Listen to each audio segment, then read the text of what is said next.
Have you ever noticed how the loudest person in the room usually is not the one people remember most? Sometimes it is the quiet one, the one who does not interrupt, does not perform, does not beg to be seen.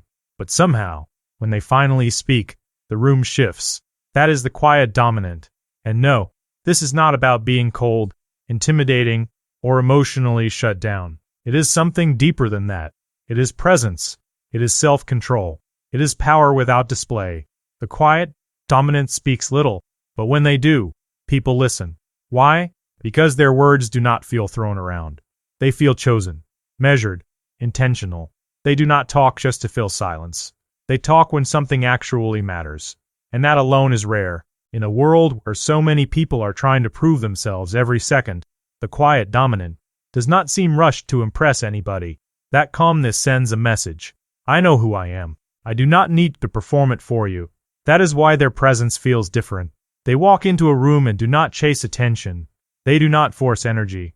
They do not compete to be the center of everything. And weirdly enough, that is exactly why attention comes to them. People are drawn to what feels grounded, to what feels steady, to what does not need validation every 5 minutes. And one of their strongest traits, boundaries. The quiet dominant knows how to say no without turning it into a scene. No yelling, no over-explaining, no emotional chaos. Just clear, calm limits. That kind of boundary setting is powerful because it shows discipline. It shows they are not easily pushed, not easily baited, and not easily controlled. That is the magnetic part. Controlled power. Not fake toughness. Not loud authority. Not ego. Controlled power is when someone clearly has strength, but they do not need to wave it around. You can feel it in how they carry themselves, in how they stay calm under pressure, in how they not crumble, do not chase, and do not react to every little thing.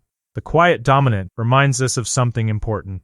Real power is often the least noisy thing in the room, and that is exactly why it stands out.